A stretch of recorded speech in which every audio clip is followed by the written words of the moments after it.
Friends, இன்றைக்கி நம்ம channel coil சமையல் பகுதியில் நம்ம பார்க்கக்கூடியது நோன்பு திறக்கும்போது ஒரு குளுமையான சீக்கிரமாக செய்யக்கூடிய சூப்பரான ஒரு இஃப்தார் ட்ரிங்க்ஸ் தாங்க நம்ம இன்றைக்கி பார்க்க போகிறோம். உடம்புல சூடு அதிகமாக இருக்கும். இப்போ வெயில் காலன்றதுனால இன்னுமே அதிகமாக உடம்புக்கு சூடு அதிகமாக இருக்கும். அதுக்கு நம்ம இந்த ட்ரிங்க்ஸை நீங்கள் சாப்பிட்டீங்க அப்படின்னா ரொம்ப எனர்ஜெட்டிக்காக உடம்பு சூட்டையும் உடனேயும் குறைக்கும். இப்போ ஒரு 1/4 கப் அளவுக்கு ஜவ்வரிசி எடுத்து அதை நல்லா அலசியிருக்கேன். அலசிட்டு ஒரு 15 நிமிஷம் ஊற வச்சுருக்கேன்.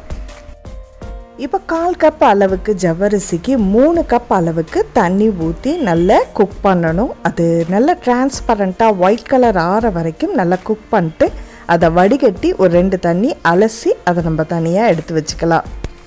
அடுத்ததாக உடம்புக்கு நல்ல ஒரு குளிர்ச்சி கொடுக்கக்கூடியது கடற்பாசி ஒரு 5 கிராம் அளவுக்கு எடுத்திருக்கேன். 1/2 லிட்டர் தண்ணி போட்டு ஊற வச்சுருக்கேன். அதில் ஒரு 10 நிமிஷம் ஊறினதுக்கு அப்புறம் அடுப்பில் நல்லா வச்சு காய்ச்சிங்க. அது கடற்பாசி நல்லா கரையணும். பவுடர் கூட பயன்படுத்துகிறவங்க பயன்படுத்திக்கலாம். கடற்பாசி நல்லா கரைஞ்சதுக்கு அப்புறம் நம்ம ஒரு 1/4 கப் அளவுக்கு சீனி, உங்களுக்கு தேவையான அளவுக்கு சீனி சேர்த்துக்கலாம். இந்த அளவு கொஞ்சம் நல்ல திக்காக இருக்கும் கடற்பாசி. அதனால் நம்ம வெறும் தண்ணியில் மட்டும்தான் கலர் சேர்த்து வைக்க போகிறோம். அதுக்காக தண்ணீரோட அளவை கூட நம்ம கூட்டிக்கலாம். இப்போ ஒரு பவுல்லையோ அல்லது இந்த மாதிரி பிளேட்டில் 3 டிஃப்ரெண்ட் கலர்ஸு, இதில் நான் 3 கலர் யூஸ் பண்ணியிருக்கேன். உங்களுக்கு தேவை நிறைய இருந்துச்சு அப்படின்னா நீங்கள் 4-5 கலர் கூட யூஸ் பண்ணி அதை ஸ்டோர் பண்ணியும் நம்ம வச்சுக்கலாம். இப்போ கடற்பாசியை நம்ம அதில் வடிகட்டி ஊற்றிடுங்க. இது நல்லா திக்காக செட் ஆகிடும். நல்லா மிக்ஸ் பண்ணியும் விட்டுடுங்க. அப்போ தான் கலர் ஈவனாக மிக்ஸ் ஆகிருக்கும். இதை சின்ன சின்ன துண்டுகளாக கட் பண்ணி நம்ம சின்ன பாக்ஸில் போட்டு ஸ்டோர் பண்ணி வச்சுக்கலாம். இதை நம்ம முன்னாடியே செய்யலை அப்படின்னா எந்த டைமில் இந்த இதை யூஸ் பண்ணிகிட்ருக்கோமோ அந்த டைமில் நம்ம ரெடி பண்ணி வச்சுக்கிட்டோம் அப்படின்னா ஒரு 15 நாள் 20 நாள் யூஸ் பண்ணிக்கலாம். அடுத்ததாக நம்ம யூஸ் பண்ணக்கூடியது சப்ஜா விதைகள். இது நான் ஒரு 2 டேபிள் ஸ்பூன் அளவுக்கு சப்ஜா விதைகளை கொஞ்சமாக தண்ணி ஊற்றி 1/4 லிட்டர் அளவுக்கு தண்ணி ஊற்றி இதை ஊற வச்சுடுங்க.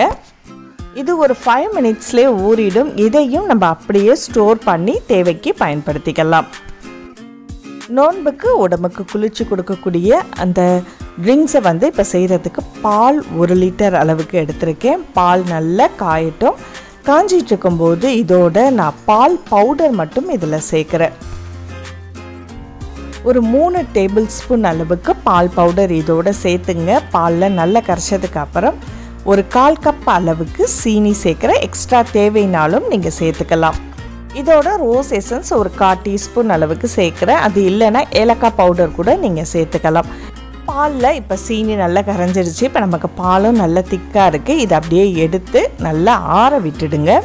நல்லா கூலாக ஆகட்டும். இப்போ இது நல்லா ஆறிடுச்சு. இப்போ பாருங்கள், இதோட நம்ம கண்ணாடி போல் இருக்கிற ஜவ்வரிசியை ஆல்ரெடி வெந்துருச்சு நல்லாவே. ஸோ இதையும் சேர்த்து நல்லா மிக்ஸ் பண்ணி விட்டுறோம். இது கூட நிறைய நட்ஸ், நீங்கள் உங்களுக்கு விருப்பப்பட்ட நட்ஸ், பாதாம் பருப்பு, முந்திரி பருப்பு, பிஸ்தா பருப்பு, இது எல்லாத்தையுமே தனித்தனியாக நான் மிக்சியில் கொஞ்சமாக கொரகொரப்பாக அரைச்சி எடுத்துருக்கேன். இதையும் நம்ம நோம்புக்கு முன்னாடி தனித்தனியாக ஸ்டோர் பண்ணி வச்சுட்டோம் அப்படின்னா எடுத்து மிக்ஸ் பண்ணுறதுக்கு ஈஸியாக இருக்கும். இப்போ ஆல்ரெடி நம்ம எடுத்து வச்சுருக்க கடற்பாசி கலவையும் இதோட சேர்த்து மிக்ஸ் பண்ணிடலாம். இதை எல்லாமே நம்ம ரெடி பண்ணி வச்சுருக்கிறதுனால ரொம்ப ஈஸியாக இருக்கும். முன்கூட்டியே எல்லாம் செஞ்சு வச்சிட்டோம் அப்படின்னா ஜஸ்ட் ஒரு 5 மினிட்ஸில் நம்ம ரெடி பண்ணிடலாம். இப்போ சப்ஜா விதைகளை ஒரு 3 டேபிள் ஸ்பூன் அளவுக்கு இதோட சேர்த்து நல்லா மிக்ஸ் பண்ணி விடுறேன். இதோட நம்ம விருப்பப்பட்ட இதோட தோல் நீக்கின ஒரு ஆப்பிளை கட் பண்ணி பொடிசாக கட் பண்ணி சேர்த்துங்க. ஒரு பழத்தையும் இதோட பொடிசாக கட் பண்ணி நம்ம சேர்த்துக்கலாம். விருப்பப்பட்ட பழங்கள் எது வேணாலும் நீங்கள் இதோட மிக்ஸ் பண்ணிக்கலாம். கிரேப்ஸு, அப்புறம் மாதுளம்பழம், இது எல்லாத்தையுமே நான் சேர்த்துருக்கேன்.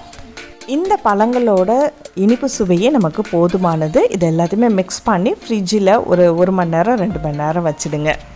இதை சர்வ் பண்ணும்போது ஃபஸ்ட்டு நம்ம தனித்தனியாக எடுத்து வச்சுருக்கிற கடற்பாசி கலவைகளை நம்ம போட்டுடலாம். Green colour, yellow colour, red colour இதை போடுறேன்.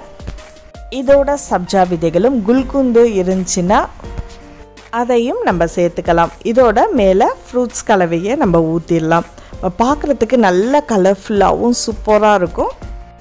அதிகமான ஃப்ரூட்ஸை தனித்தனியாக கட் பண்ணி வச்சோம்னா பசங்க சாப்பிட மாட்டாங்க. இந்த மாதிரி ஒன்றா நம்ம சேர்த்து கொடுக்கும்போது ஒரு கப் அளவுக்கு சாப்பிடும்போது நல்ல ஒரு எனர்ஜி கிடைக்கும். நோன்பு டைமில் வாரத்துக்கு 3 நாளாவது இந்த மாதிரி நம்ம மிக்சட் ஃப்ரூட்ஸ் வச்சு செய்யும்போது உடம்புக்கு ரொம்ப ஆரோக்கியமாக இருக்கும். வெயில் காலத்துக்கும் ரொம்ப இதமாக இருக்கும். ஸோ இந்த வீடியோ உங்களுக்கு நிச்சயமாக பிடிச்சிருக்கும் அப்படின்னு நினைக்கிறேன். அடுத்த ஒரு இன்ட்ரெஸ்டிங்கான வீடியோவில் சந்திப்போம். நன்றி.